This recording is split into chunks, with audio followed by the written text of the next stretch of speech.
नमस्कार दोस्तों, स्वागत है आप सभी का आज एक बार फिर से आपके अपने चैनल लर्निंग एम्पायर पर मेरी यानी अनु के साथ। And as you all can see on your screen, आज का हमारा टॉपिक है वाटर रिसोर्सेज। आज हम लोग बात करेंगे पानी और इस महत्वपूर्ण संसाधन के बारे में। So without any further delay let's start. और बात करते हैं दोस्तों स्टैटिस्टिक्स की। अगर आंकड़ों के हिसाब से देखा जाए तो पूरी धरती पे 96.5% जो है हमारे पास पानी अवेलेबल है।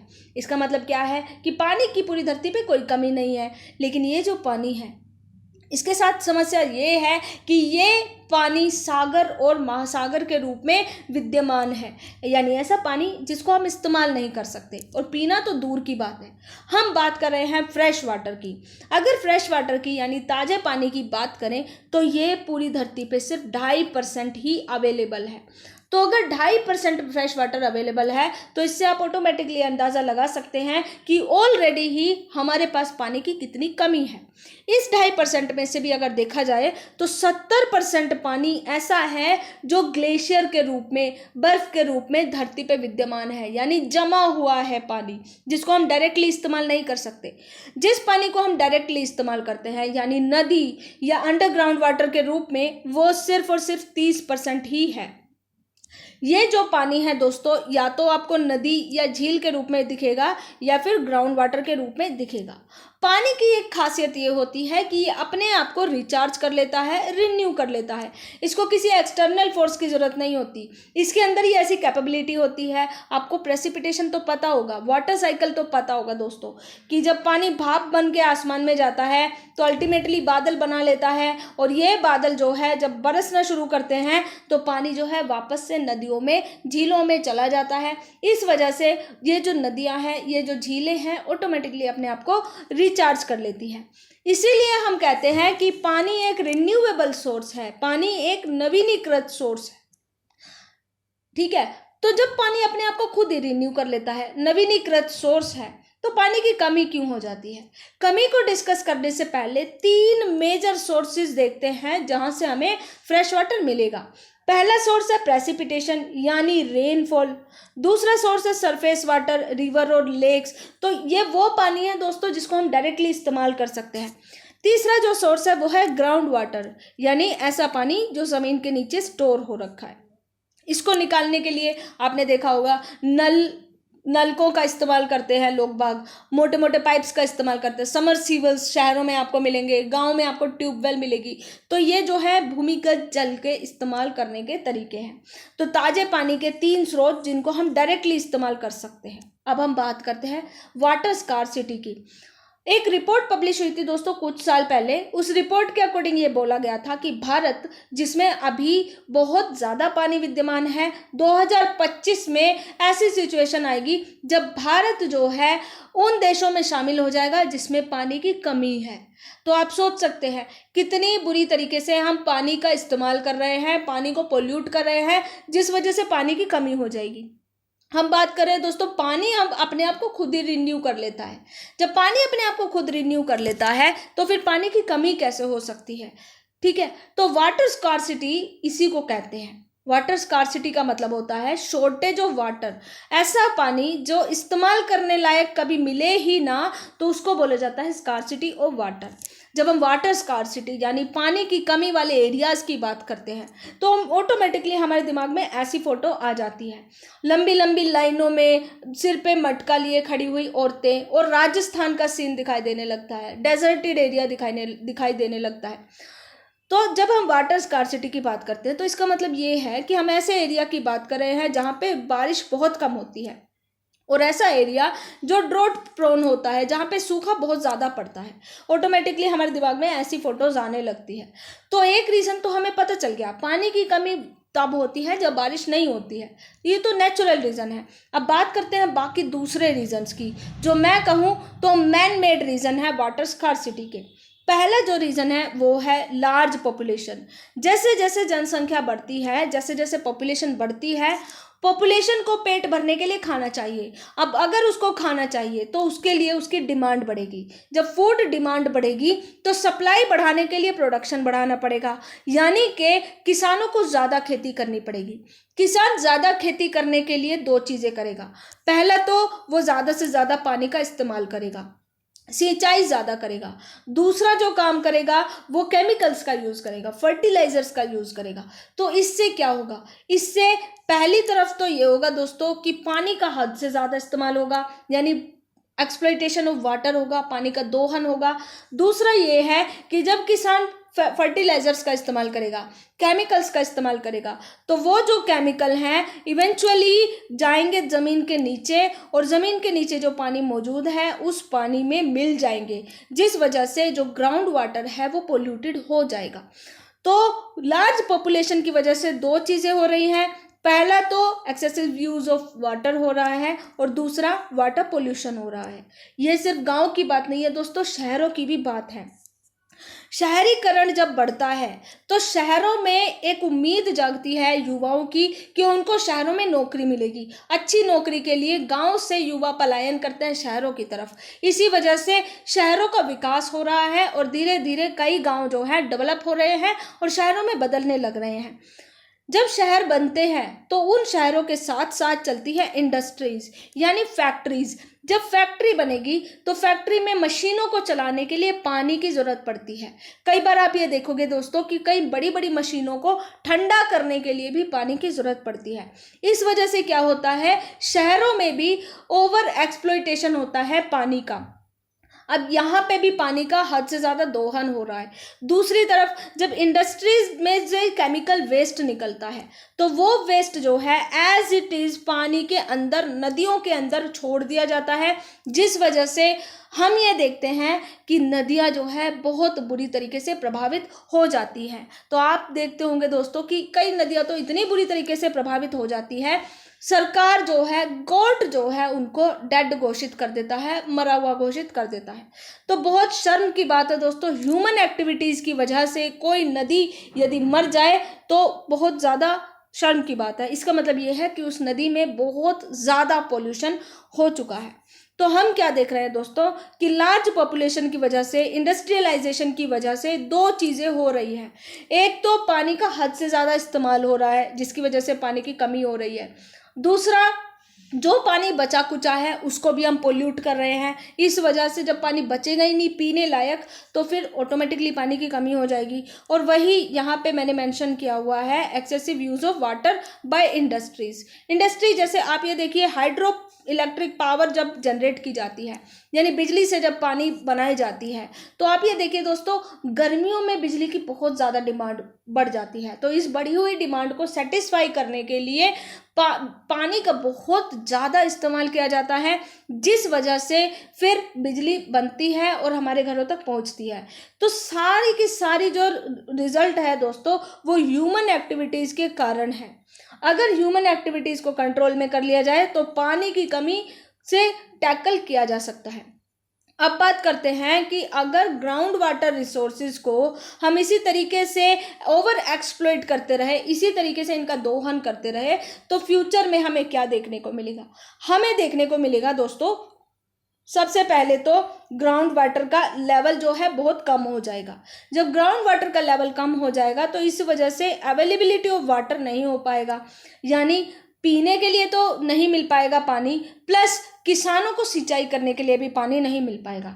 जब किसान पानी इस्तेमाल ही नहीं कर पाएंगे, यानी सिंचाई के लिए उनको पानी ही नहीं मिलेगा, तो फसल क्या उगा पाएंगे? जब फसल नहीं उगेगी तो फूड सिक्योरिटी नहीं रहेगी, खाने को भोजन नहीं मिलेगा, भोजन भी नहीं मिलेगा, जिस वजह से हम ये देखेंगे कि भूखमरी की सिचुएशन आ जाएगी।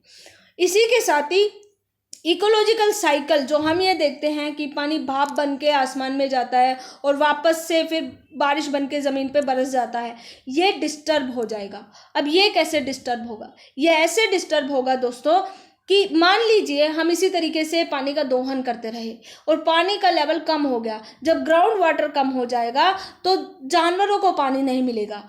पानी नहीं मिलेगा, ना सिर्फ जानवरों को बल्कि पेड़ पौधों को भी पानी नहीं मिलेगा।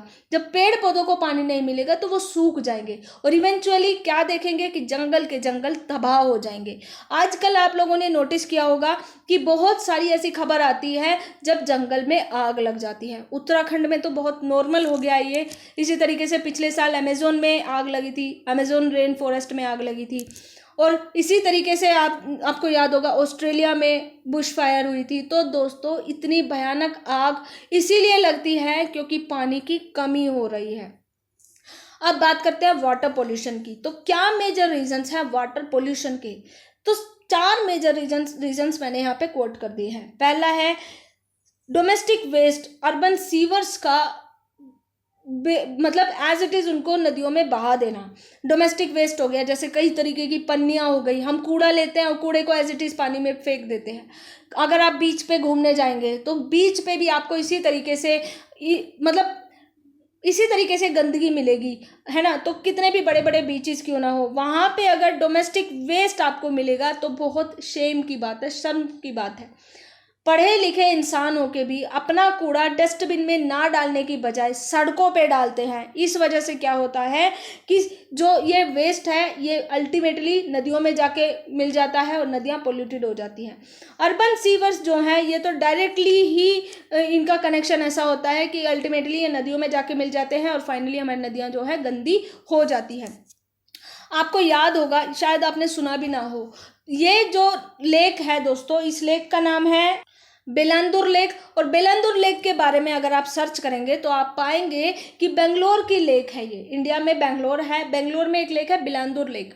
बेलांदुर लेक इस हद तक पोल्यूटेड हो चुकी है कि इसमें अपने आप ही आग लग जाती है। और ये इस वजह से पोल्यूटेड हुई है क्योंकि डोमेस्टिक वेस्ट उसमें हद से ज़्यादा डाल दिया जाता है। तो यानी सीवेज ट्रीटमेंट की कोई फैसिलिटी नहीं है, इस वजह से सारा का सारा जो वेस्ट है नदी में और झीलों में जाता है, जिस वजह से हमारी झीलें, हमारी नदियाँ जीवन देने की बजाय जीवन लेने का काम करती है।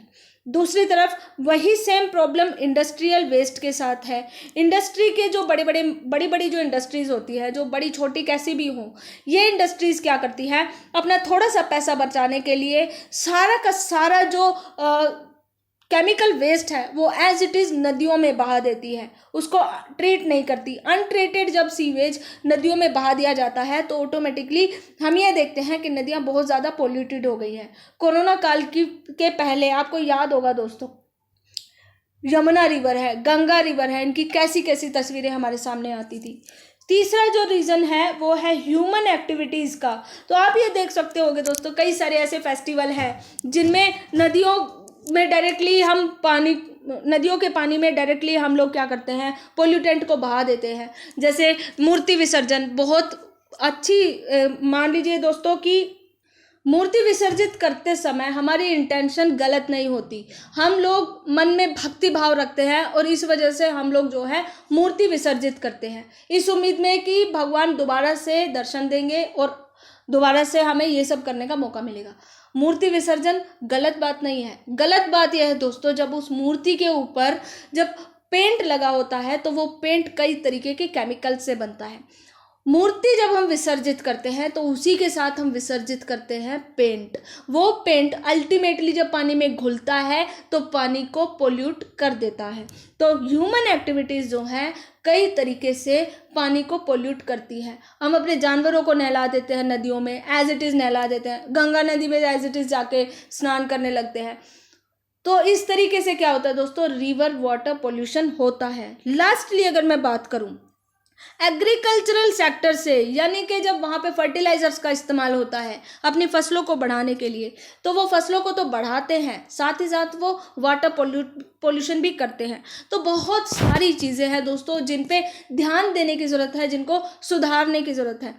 पानी का जो पोल्यूशन है वो ऑटोमेटिकली तो अपने आप ही सुधर जाएगा जब हम अपनी हरकतों में थोड़ा सा सुधार कर लें। जैसे पानी में यदि अनट्रीटेड यानी अनुपचारित अपशिष्ट का निपटान करना बंद कर दें, जैसे अभी कोरोना काल में कर लिया, तो 2 महीने के भीतर ही जितनी भी रिवर्स थी वो अपने आप ही साफ़ हो गई। जैसे गंगा नदी तो अब हर जगह पीने लायक हो गया है उसका पानी। यमुना नदी कितनी जहरीली नदी हो गई थी, लेकिन वो अपने आप ही अब खुद को उसने रिन्यू कर लिया और अपने आप ही सारा पोल्यूशन ख़त्म हो गया। तो यानी कि दोस्तों अगर अनट्रीटेड सीवेज को पानी में बहाने से रोक दिया जाए तो नदियाँ कभी पोल्यूटेड होगी ही नहीं और इस तरीके से वाटर स्कार्सिटी नहीं होगी। अब बात करते हैं दोस्तों कंजर्वेशन की कंजर्वेशन की कई सारे तरीके हो सकते हैं जो हम पर्सनल लेवल पे भी कर सकते हैं। एज ए ह्यूमन बीइंग हम क्या कर सकते हैं, हम कर सकते हैं कि ग्राउंड वाटर को ओवर ड्रॉ ना करें, जितना इस्तेमाल करना हो सिर्फ उतना ही करें, उससे ज़्यादा ना करें। आपने देखा होगा शहरों में समरसीबल अभी भी लगे हुए हैं, हालांकि गवर्नमेंट ने कई जगह पे समरसीबल लगाने से मना कर दिया है, लेकिन चोरी छुपे लोग समरसीबल लगाते हैं और ग्राउंड वाटर का अत्यधिक दोहन करते हैं। इस वजह से क्या होता है दोस्तों, ग्राउंड वाटर अपने आप ही कम होता जाता है। एक तो हमें ओवर ड्रॉ नहीं करना है ग्राउंड वाटर को, दूसरा हमें क्या करना है, पानी की जब वेस्टेज होती है तो उसको अवॉइड करना है, पानी को वेस्ट नहीं करना है। तीसरा क्या है, वाटर कंजर्विंग टेक्निक्स का इस्तेमाल कर सकते हैं हम लोग, जैसे ड्रिप इरिगेशन हो गया, स्प्रिंकलर्स हो गया, या फिर रिसाइकल हो गया। तो ये दोनों तो खेतों में इस्तेमाल होती है, ये दोनों तो किसानों के द्वारा इस्तेमाल की जाती है। हम बात करते हैं रिसाइकल ऑफ वाटर की, तो एज एन इंडिविजुअल हम क्या कर सकते हैं, जहाँ पे पानी एक बार इस्तेमाल हो गया, अगर पॉसिबल हो सके तो उसी पानी को दोबारा इस्तेमाल कर सकते हैं हम लोग। जैसे कपड़े धोने का पानी है, कपड़े धो लिए, उसके बाद उसी पानी को फर्श धोने के लिए इस्तेमाल कर सकते हैं। तो इस तरीके से एक ही प्रकार के पानी को 2 बार हमने रिसाइकल कर लिया। अब हम बात करते हैं खेती में हम किस तरीके से वाटर कंजर्व कर सकते हैं। तो पहला जो तरीका है वो है ड्रिप इरिगेशन। तो इस तरीके से खेतों में उपकरण लगा दिए जाते हैं, पाइप फिट कर दिए जाते हैं, जिस वजह से इन पाइप्स के थ्रू बूंद बूंद करके पानी टपकता है और इस वजह से ज़्यादा पानी खपत नहीं होता है, कम पानी खपत होता है और फसल भी अच्छी होती है। तो ये है ड्रिप इरिगेशन, ऐसा इरिगेशन जिसमें पानी जो है बूंद बूंद करके बरसता है। दूसरा है स्प्रिंकलर्स, यानी जब बौछार होती है तो इस तरीके के फव्वारे यानी फाउंटेन्स आपने खेतों में देखे होंगे। तो ये फव्वारे क्या करते हैं, ये फाउंटेन्स पानी की बहुत बड़ी धार जो है लंबे एरिया तक फैलाते हैं, इसी को हम स्प्रिंकलर्स बोल सकते हैं। तो ये तो दोस्तों इंडिविजुअल लेवल पे हो गया, एज एन इंडिविजुअल हम कर सकते हैं। गवर्नमेंट क्या कर सकती है, गवर्नमेंट बनाती है डैम यानी बांध। तो आप ये समझिए कि बांध होता क्या है या डैम होता क्या है। तो नदी जो है जब इस तरीके से बह रही होती है तो ये जो है नेचुरल फ्लो है नदी का। जब इस नेचुरल फ्लो को कंटेन करने के लिए इस तरीके से एक बड़ा सा सीमेंट का स्ट्रक्चर खड़ा कर दिया जाता है और नदी का जो फ्लो है वो रोक दिया जाता है, तो उसको बोला जाता है डैम, उसी को बोला जाता है क्या, बांध। Dam is a barrier across flowing water that obstructs direct flow and creating a reservoir। अब बात करते हैं दोस्तों कि डैम जो है एक ऐसा बैरियर है जो बहते हुए पानी को रोक देता है, नदी को रोक देता है। जब नदी रुक जाती है तो पानी जो है इकट्ठा होने लगता है। इस तरीके से पानी जब इकट्ठा होने लगता है तो फाइनली पूरे एरिया में यहाँ पे हमें क्या देखने को मिलता है, बहुत बड़ा एरिया जो है एक रिजर्वायर के रूप में बदल जाता है, यानी कि यहाँ पे हमने पानी को स्टोर करके रख लिया। तो इससे क्या होता है दोस्तों, इससे कई सारी चीज़ें होती है। एक तो पानी की कमी नहीं रहती, हमेशा ही हमारे पास पानी अवेलेबल रहेगा, और दूसरा डैम के होने की वजह से अगर सूखे की कंडीशन आ जाए तो उस कंडीशन में भी हमें पानी के लिए चिंता करने की ज़रूरत नहीं पड़ती। तो किसानों के लिए फ़ायदेमंद होते हैं डैम। डैम जो है एक रिजर्वायर होता है। क्या होता है, एक रिजर्वायर होता है। आप ये देखिए दोस्तों, ये नदी है, यहाँ पे कंक्रीट का स्ट्रक्चर बना दिया, तो इस स्ट्रक्चर को नहीं बोलेंगे हम लोग डैम, हम इसके पीछे का जो रिजर्वायर है उसको डैम बोलेंगे। ठीक है, पूरा का पूरा डैम जो है वो रिजर्वायर है, पूरा स्ट्रक्चर को डैम नहीं बोलते हम, सिर्फ रिजर्वायर को, जहाँ पे पानी इकट्ठा होता है सिर्फ उसी को ही डैम बोला जाता है। अब दोस्तों आप इसको डैम बोल लो या फिर इसको मल्टीपर्पज़ रिवर वैली प्रोजेक्ट बोल लो, कुछ भी बोल लो। अब इसको मल्टीपर्पज़ रिवर वैली प्रोजेक्ट क्यों बोलते हैं, इसको इसलिए बोलते हैं दोस्तों क्योंकि एक डैम से कई तरीके के काम हम कर सकते हैं। पहला तो ये है कि सिंचाई के लिए हमेशा पानी हमारे पास मौजूद रहेगा। दूसरा ये है कि पीने के लिए पानी की कभी कमी नहीं होगी। तीसरा ये है दोस्तों कि बिजली बनाने के लिए पानी जो है हमेशा ही मौजूद रहेगा, इसको कम ज़्यादा हम लोग कर सकते हैं। चौथा ये है, अगर फ्लड की सिचुएशन आ गई, बाढ़ की सिचुएशन आ गई, तो डैम जो है बाढ़ को भी रोकने के काम आता है। तो एक तरीके से एक पंथ दो काज वाला यहाँ पे काम चलता है, यानी एक प्रोजेक्ट से हम कई तरीके के मल्टीपर्पज़ इस्तेमाल कर सकते हैं। तो इसीलिए इसको मल्टीपर्पज़ रिवर वैली प्रोजेक्ट भी बोला जाता है। डैम जो है नदियों की घाटी में बनाया जाता है, नदी के ऊपर बनाया जाता है, तो इसीलिए या तो आप इसको डैम बोल लो या फिर इसको मल्टीपर्पज़ रिवर वैली प्रोजेक्ट बोल लो, दोनों सेम है। मल्टीपर्पज़ रिवर वैली प्रोजेक्ट को बहुत बड़ा नाम दिया गया है। क्या? इसको बोला गया है the temples of modern India, यानी आधुनिक भारत के मंदिर के रूप में डैम को बोला गया है। ये शब्द किसने दिया था? ये जवाहरलाल नेहरू ने ये बात डैम के लिए इस्तेमाल की थी। क्यों की थी? Because they were thought of to be the vehicle to lead the nation to development and progress. Dam के बारे में ये विचार किया गया था कि जब हम डैम बना देंगे तो इससे क्या होगा, हमारे देश की डेवलपमेंट होगी और हमारा देश जो है तरक्की की कगार पर जाएगा। बहुत एक सुंदर तस्वीर जो है डैम के बनने से उस समय पे सामने आई थी। दीज प्रोजेक्ट, इनको मंदिर इसलिए भी बोला गया था दोस्तों क्योंकि इन प्रोजेक्ट से ये उम्मीद जगाई गई थी कि ये एग्रीकल्चरल डेवलपमेंट में बहुत ज़्यादा मदद करेंगे। यानी कि किसान जब भूखा मरता था सूखे के समय में, तो अब सूखा का कभी समय आएगा ही नहीं क्योंकि पानी हमेशा मौजूद रहेगा।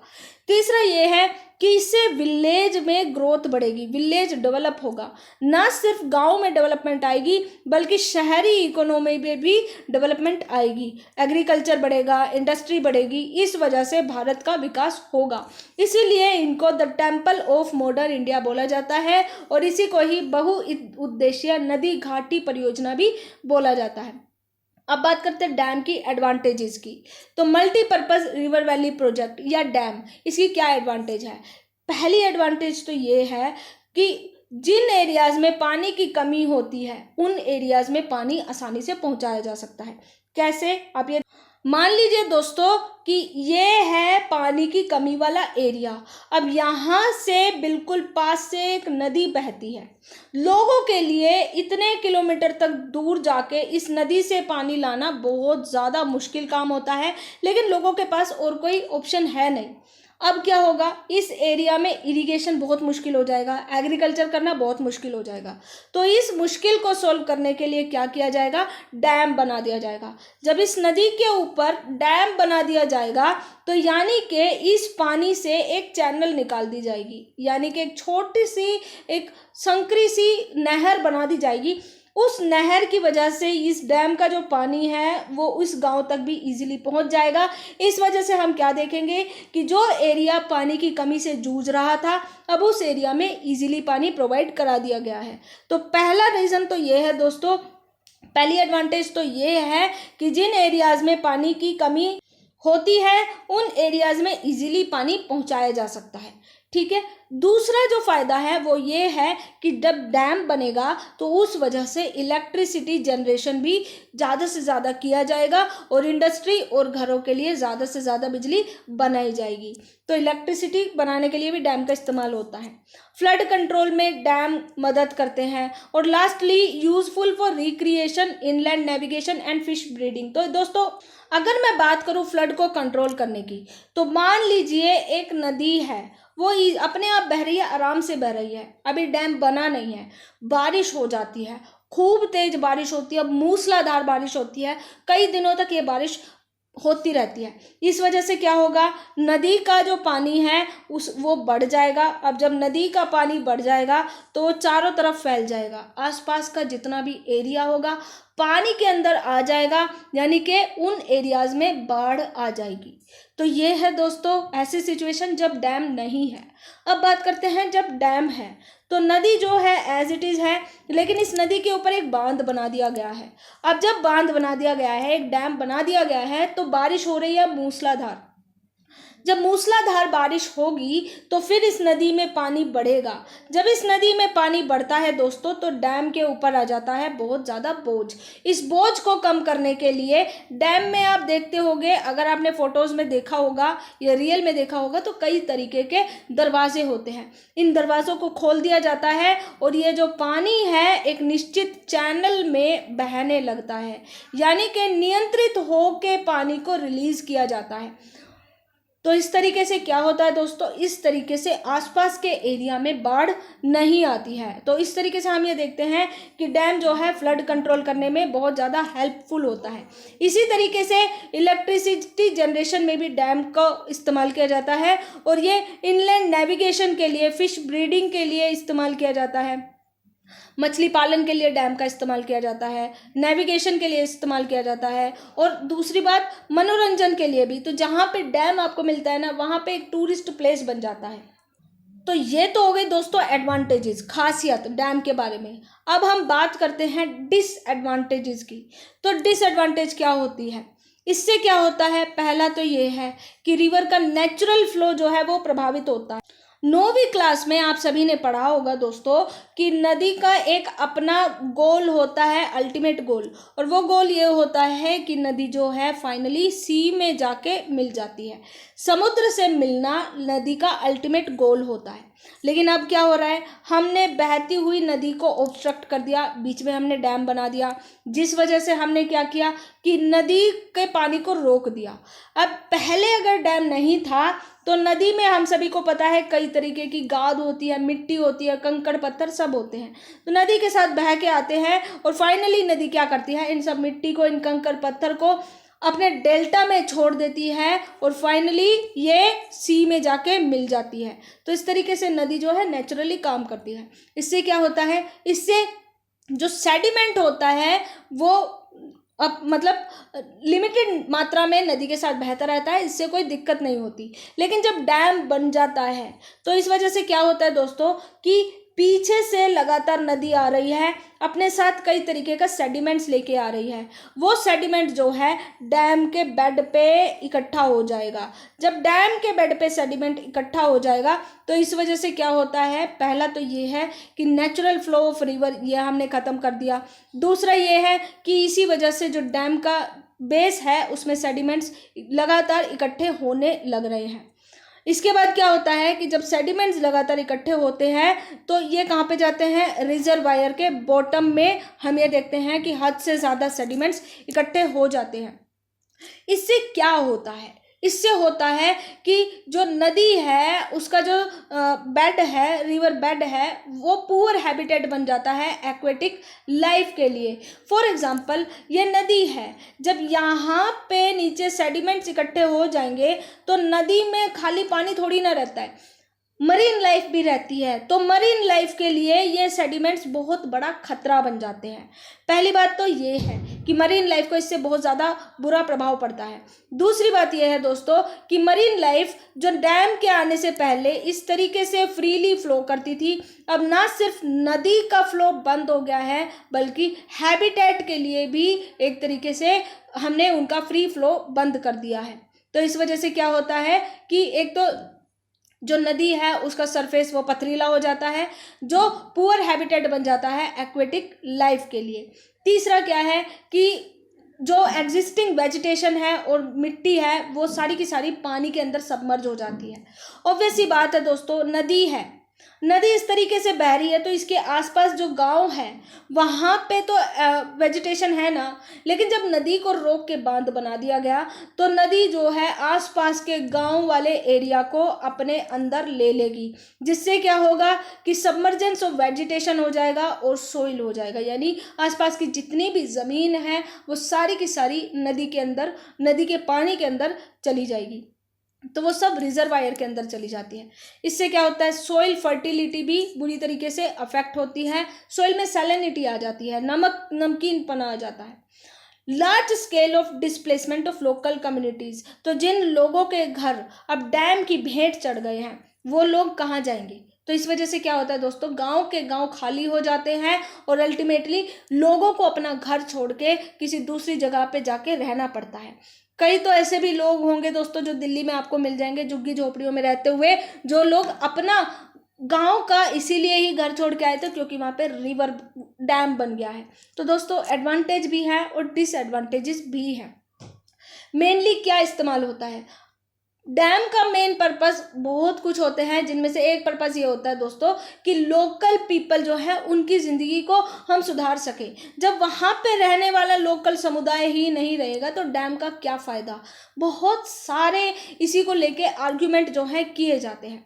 अब अगर मैं ट्रेडिशनल रेन वाटर हार्वेस्टिंग की बात करूँ तो पुराने ज़माने में किस तरीके से होता था, तो माउंटेन्स की अगर मैं बात करूँ तो वहाँ पे गल्स और कल्स नाम से रिवर के चैनल बना लिए जाते थे, यानी रिवर के चैनल्स को गल्स और कल्स बोला जाता था, ठीक है। और ये जो चैनल थे ये एग्रीकल्चर के लिए इस्तेमाल किए जाते थे, यानी कि नदी है, नदी के पानी में से थोड़ा सा एक छोटा सा चैनल बना लिया और इन चैनल्स में अब नदी का पानी बहने लगा, इनको गल्स और खल्स बोला जाता था।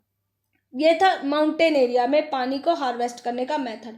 दूसरा था राजस्थान में। राजस्थान में क्या करते हैं दोस्तों, रेन वाटर हार्वेस्टिंग को छत पे किया जाता है, यानी कि छत पे पानी को इकट्ठा कर लिया जाता है और इसी पानी को स्टोर कर दिया जाता है ड्रिंकिंग वाटर के रूप में। तो राजस्थान में आप सभी को पता है बारिश बहुत कम होती है, इसलिए वहाँ पे रेन वाटर हार्वेस्टिंग पहले ज़माने में बहुत ज़्यादा की जाती थी। अब अगर मैं बात करूँ नॉर्थ ईस्ट साइड से थोड़ा इधर की, तो वेस्ट बंगाल की अगर मैं बात करूँ तो चैनल्स जो हैं वो इरिगेशन के लिए बनाए जाते थे और जो कि फ्लड प्लेन में बनाए जाते थे। तो माउंटेन में भी चैनल्स बनाए जाते थे और वेस्ट बंगाल में भी इरिगेशन के लिए चैनल का निर्माण किया जाता था। अब अगर डेजर्टेड एरिया की बात करूँ तो जैसे राजस्थान का डेजर्ट हो गया, तो इस तरीके की बात करूँ, एग्रीकल्चरल फील्ड को कन्वर्ट कर दिया जाता था रेन फेड स्टोरेज में, जिसको जैसलमेर में खादीन बोला जाता था और राजस्थान में इनको जोड़ बोला जाता था। तो यानी कि जो ज़मीन खेती के लिए इस्तेमाल होती थी अब उस ज़मीन को छोड़ दिया गया है और उस ज़मीन पे क्या हो गया, अब वहाँ पे जब बारिश होती है तो उस ज़मीन पे बहुत ज़्यादा पानी इकट्ठा हो जाता है। तो ये क्या कहलाता है, जैसलमेर में इसको खादीन बोलते हैं और राजस्थान में इसको जोड़ बोला जाता है। तो जोड़ में भी पानी का इस तरीके से स्टोरेज किया जाता था। लास्टली अगर सेमी एरिड रीजन की ही मैं बात करूं तो अंडरग्राउंड टैंक्स का निर्माण किया जाता था। ज़मीन के अंदर बड़े बड़े टैंक्स बना दिए जाते थे, जिससे जब बारिश होती थी तो वो पानी जो है टैंक्स के अंदर इकट्ठा हो जाता था। इस वजह से क्या किया जाता था, इस वजह से ये जो पानी है इसका कभी भी इस्तेमाल किया जा सकता था। एक और बात यह है दोस्तों, जब छत से पानी नीचे एक प्रॉपर पाइप के थ्रू आता था तो वो जो पाइप है वो लिंक अप होता था इस टैंक से, तो फाइनली छत पे जितना भी पानी बरसता था वो इस तरीके से नीचे टैंक में आके इकट्ठा हो जाता था। तो यही प्रैक्टिस राजस्थान में और सेमी एरिड रीजन में की जाती थी और इस वजह से पारंपरिक तरीके से वर्षा जल का संचय किया जाता था। तो हमने डिस्कस किया मॉडर्न तरीके हम क्या क्या इस्तेमाल कर सकते हैं, ड्रिप कल्चर है या फिर स्प्रिंकलर है या फिर डैम बनाना है, और ये था पारंपरिक तरीके। मॉडर्न और पारंपरिक दोनों डिस्कस कर लिए। अब हम बात करते हैं मूवमेंट्स की। तो नर्मदा बचाओ आंदोलन बहुत बड़ा मूवमेंट था दोस्तों। ये नर्मदा बचाओ आंदोलन ये एक एनजीओ का नाम है। ये किसका नाम है, एक एनजीओ का नाम है। इस एनजीओ ने क्या किया, बहुत सारे एनवायरमेंटलिस्ट को इकट्ठा कर लिया, बहुत सारे ह्यूमन राइट एक्टिविस्ट को इकट्ठा कर लिया ताकि वे सभी के सभी इकट्ठा हो जाएं और इनकी मदद कर सके। अब नर्मदा बचाओ आंदोलन था क्या, एक नदी है दोस्तों गुजरात में जो जिसका नाम है नर्मदा नदी। नर्मदा नदी के ऊपर एक डैम बनाने की योजना सरकार ने बनाई थी। इस डैम का नाम था सरदार सरोवर डैम। तो इसका बहुत पुरजोर मात्रा में विरोध किया गया। इसका विरोध इसलिए किया गया दोस्तों, आप सभी को पता है जब डैम बनता है तो बड़ी संख्या में एक्वेटिक लाइफ के लिए मुसीबत हो जाती है। मरीन लाइफ जो है वो नेचुरल जो वेजिटेशन है एक तो वो ख़त्म हो जाता है, दूसरा मरीन लाइफ भी मुश्किल में आ जाती है। तीसरा ये है दोस्तों कि जो लोग हैं वो अपने अपने घरों से पलायन करने को मजबूर हो जाते हैं। तो बहुत सारे बुरे रीज़न हैं जो एक डैम के बनने की वजह से सामने आते हैं। तो इसी वजह से ये मूवमेंट जो था ये शुरू हुआ और इस मूवमेंट ने एनवायरमेंटल इशू पे फोकस किया। इसी के साथ ही जब डैम वाटर का जो रिजर्वायर था, इसकी वजह से जितनी भी ज़मीन सबमर्ज होने वाली थी, वो सारी की सारी ज़मीन जो है दोस्तों सैलिनिटी आ जाती है, यानी नमकीन जो ज़मीन की जो प्रोड्यूस करने की क्षमता होती है वो कम हो जाती है। इस वजह से ज़मीन बंजर हो जाती है। ज़मीन को बचाने के लिए, वेजिटेशन को बचाने के लिए, जनजीवन को, पशु पक्षियों को बचाने के लिए नर्मदा बचाओ आंदोलन को शुरू किया गया। और रिसेंटली अब इसका जो एम है वो ये है कि जितने भी डिस्प्लेस्ड पीपल हैं उन सभी को रिहैबिलिटेशन की पूरी फैसिलिटी सरकार के द्वारा दी जाए। यानी सरकार का उद्देश्य था डैम बनाना, सरकार ने बना लिया है, लेकिन अब उन लोगों का क्या होगा जो लोग अपना घर छोड़ने को मजबूर हुए हैं, तो उन लोगों को नया घर देने की जिम्मेदारी सरकार की है। और इसीलिए नर्मदा बचाओ आंदोलन तब से लेकर अब तक ये काम करता आ रहा है। और दोस्तों आप सभी को अगर पता हो कि नर्मदा बचाओ आंदोलन किसके द्वारा शुरू किया गया था तो let me know in the comment section. I hope दोस्तों आपको आज के सेशन से कुछ ना कुछ सीखने को मिला होगा। अगर हाँ तो do like, share and subscribe our channel and press the bell icon for more updates. Most importantly stay home, stay safe, God bless you all. Jai Hind.